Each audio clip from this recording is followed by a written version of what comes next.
कक्षा 9 की worksheet number 16 सामाजिक विज्ञान की वर्कशीट है बच्चों। भारत का भौतिक स्वरूप, भारतीय मरुस्थल।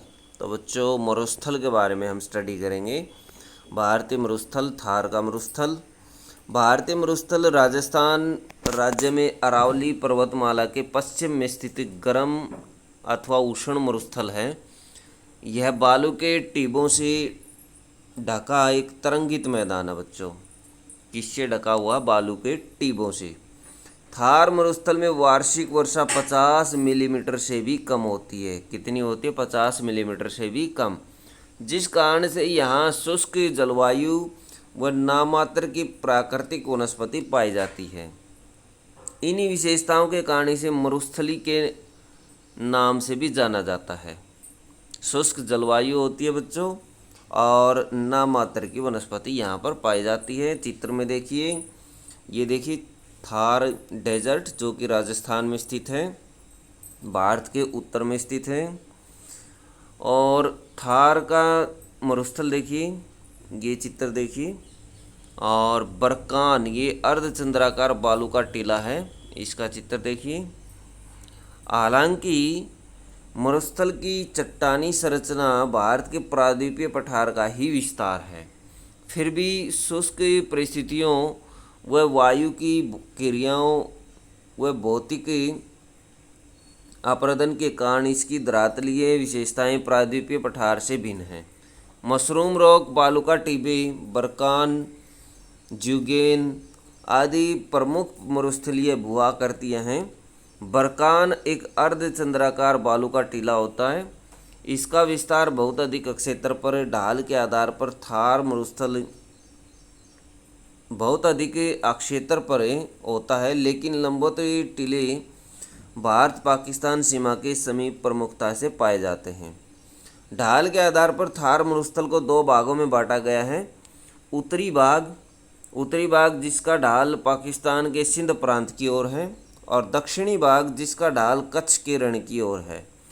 इस क्षेत्र की नदियां निम्न वर्षा, अत्यधिक ताप द्वारा वाष्पीकरण और किसी हिमनदीय उद्गम के अभाव में वर्षावाही होती हैं, अर्थात इन नदियों में केवल वर्षा के मौसम में ही जल पाया जाता है।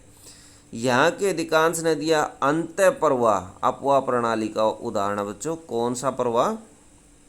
अंतःप्रवाह अपवाह, क्योंकि यहाँ की अधिकांश नदियाँ थोड़ी दूरी पर प्रवाहित होने के बाद किसी झील या पलाया में मिल जाती हैं अथवा किसी सागर तक नहीं पहुँच जाती। इसी प्रणाली को अंतःप्रवाह प्रणाली कहा जाता है, जिसमें नदियाँ थोड़ी दूरी तक बहती हैं, आगे तक नहीं जाती या समुद्र में नहीं मिल पाती। पलाया क्या है? पलाया मरुस्थलीय भाग में स्थित लवणीय झील होती है, नमकीन पानी की झील होती है बच्चों, जिससे नमक प्राप्त किया जाता है या नमक पाया जाता है। इस क्षेत्र की सबसे प्रमुख नदी लूनी है। इस क्षेत्र की सबसे जो प्रमुख नदी है वो लूनी है, जो कि मरुस्थल के दक्षिणी भाग में वाहित होती है।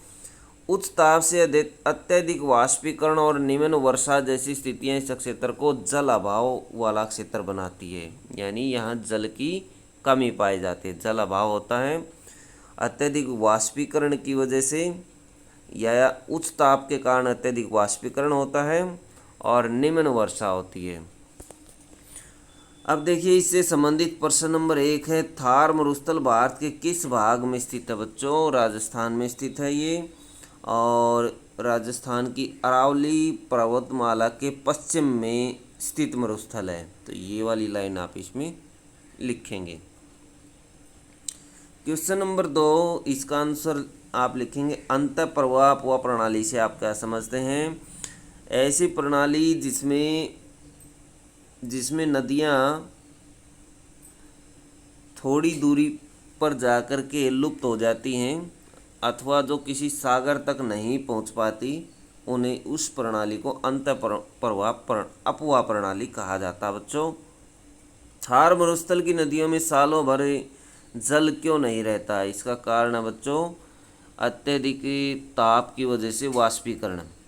यहाँ की इस क्षेत्र की नदियाँ निम्न वर्षा, अत्यधिक ताप द्वारा वाष्पीकरण, किसी हिम नदीय उद्गम के अभाव में वर्षावाही होती हैं, अर्थात इन नदियों में केवल वर्षा के मौसम में ही जल पाया जाता है। तो बच्चों तो वर्षा वायु होती हैं, ये वाला आंसर लिख सकते हैं। केवल वर्षा के समय में ही इन नदियों में पानी होता है और सालों भर इसी वजह से इनके अंदर पानी नहीं होता, क्योंकि अत्यधिक ताप की वजह से पानी का वाष्पीकरण हो जाता है। प्रश्न नंबर 4 है, थार मरुस्थल की कोई दो जलवायु की विशेषताएं लिखिए। तो बच्चों अत्यधिक ताप और निम्न वर्षा, ये लिख सकते हैं दो विशेषताएं, निम्न वर्षा अत्यधिक ताप, थार मरुस्थल की ये जलवायु विशेषताएं हैं। थार मरुस्थल की किन्हीं दो भूआकृतियों के नाम लिखिए। दो भूआकृतियां बच्चों ये चित्र में भी दिखाई गई है। एक बरकान है जो अर्धचंद्राकार बालू का टीला होता है, और ये लिख सकते हैं मशरूम रॉक, बालू के टीबे, बरकान और ज्यूगेन, ये चार मरुस्थलीय भूआकृतियाँ दी गई हैं। इनमें से आप छांट कर लिख सकते हैं। तो बच्चों ये था आपका 5वां क्वेश्चन और लास्ट क्वेश्चन। तो बच्चों ये थी आपकी एसएसटी की वर्कशीट। वीडियो अच्छी लगी तो लाइक करें, हमारे चैनल को सब्सक्राइब करें।